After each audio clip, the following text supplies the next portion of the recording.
So transfer news. Some transfers that have made me confused, honestly.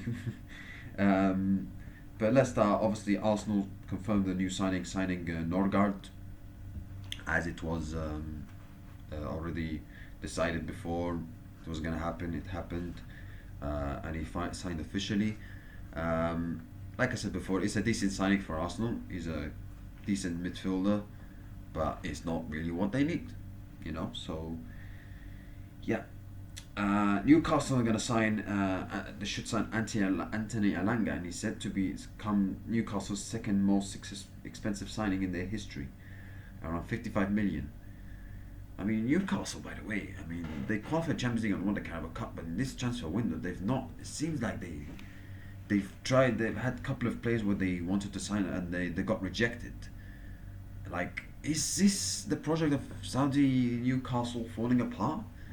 Because, like, obviously they had that first full season where they got Champions League, and the next season, but they were a bit unlucky. First time playing Champions League, they got injuries. Okay, but they should come back next season. They win the Carabao Cup, first trophy in many years, and then get back to the Champions League. And you think like, okay, they should kick on, get transfers in, boost the squad depth as well to not avoid too many injuries and cope with the amount, lots of games playing in Champions League, competing for competitions. But like in this transfer window, they've like it's not the first time. Like I remember last summer, they tried to sign Mark Gui, and Mark Gui rejected them a couple of times. Like it seems like the poll of Newcastle United is not so attractive to anybody. Even if they got this so much money they have with the takeover the Saudi, etc., and they are expected to become the new Manchester City, the new Chelsea, the new PSG, where they have these rich owners, coming from the Middle East, except Chelsea because the Roman Abramovich was from Russia. And dominate domestically and compete for the biggest stage in Champions League.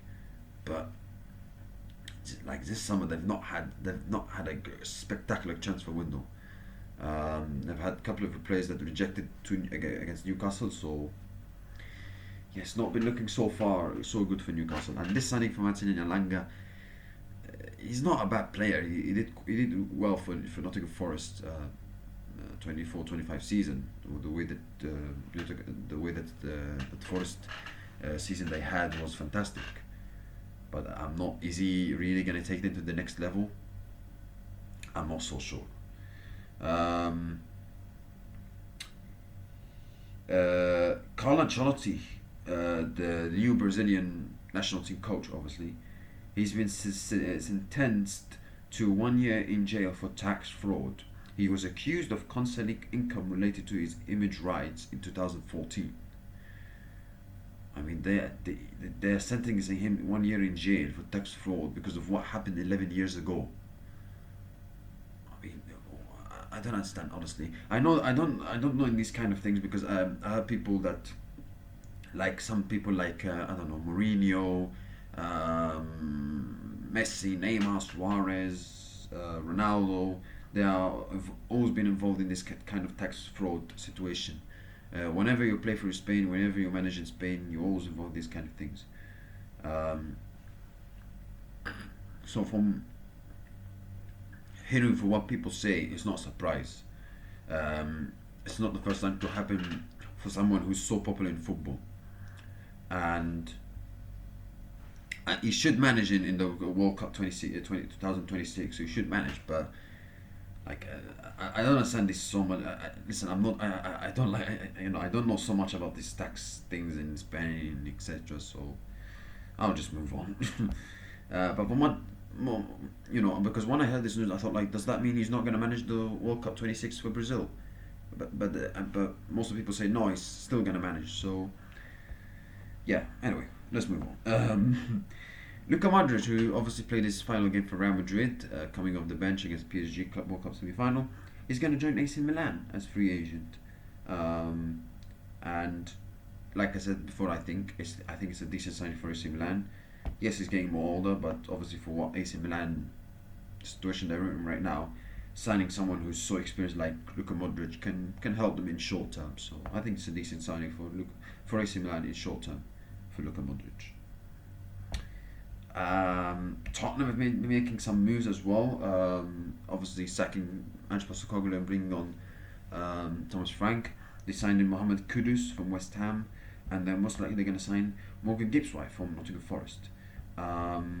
They've had that's two good signings for Tottenham, two quality signings. So obviously Tottenham, yeah, despite they won the Europa League, they've had lots of problems domestically. Finishing 17th in the Premier League. So obviously, in terms of goals, they've had some problems. Also, I think defensively they should improve as well, because this defensively they've not been so good. They've been conceding so many goals in the Premier League. So I think defensively they should also improve, not only in attacking side.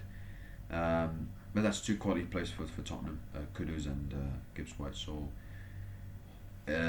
hopefully for Tottenham fans will hope that more signings will come, particularly in that defensive side, because defensively they've been, they were shocking in the Premier League. And yeah, here comes the strangest, probably the one of the most strangest signings I've ever witnessed in following football for many years. Arsenal have agreed a fee in excess of 50 million for Nuno Madueke from Chelsea. Here we go, confirmed from Fabrizio Romano. And not only that, I heard from Arsenal fans that they're stalling over the Gyökeres deal, where they had a verbal agreement. They had a verbal agreement, and they're stalling in that for only 5 million. So they're stalling for Gyökeres for only 5 million. Like, Arsenal. This. I don't know what is wrong with Arsenal owners and Arteta. It seems like they're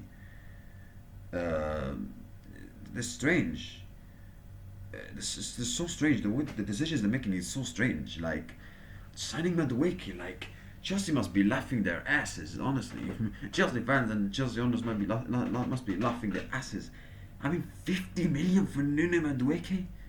Not disrespecting Nuno Madueke, but is he a top quality player? No. Is he decent? Yeah. But decent is not good enough. Is he going to take Arsenal to the next level? No. Is he going to win Arsenal the league? No. And he wasn't that great for Chelsea, let's be honest. He started the season, this 24-25 season, quite well. But then after that, from what I heard from Maresca most of the time, he had disciplinary problems. Maresca once criticized him for being too comfortable when, Maresca said before that when Madueke, thinks that he's doing well, he stops working hard. He's too comfortable at times. And Madueke is a kind of an inconsistent player, let's be honest. He's okay, but he's inconsistent. And okay, he's not good enough. So what makes Arsenal owners and Arteta that they think that Madueke is going to take them to the next level? They also say Mikel Arteta wanted him.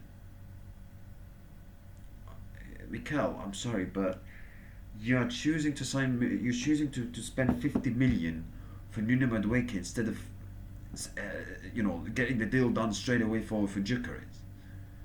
You need a top level striker. Arsenal are so good in signing players, in signing areas that they don't need, but when it comes to the areas that they really need, they F it up. They're so good at it. It's unbelievable. They're going on and on and on the Gyökeres deal. Why don't you get the deal done, man? Why are you stalling for 5 million? Honestly, the Arsenal are confusing me. They're confusing me. They're getting the deals from Kepa, Norgard, Zubimendi, and Madueke deals done straight away. And listen, I'm not saying all of them are useless signings, but it's not what they really, really need. Okay, they replaced Jorginho and Partey leaving, and they replaced them with Zubimendi and Norgard. But it's not really what they need. They need a top level striker, and they had a verbal agreement with Gyökeres.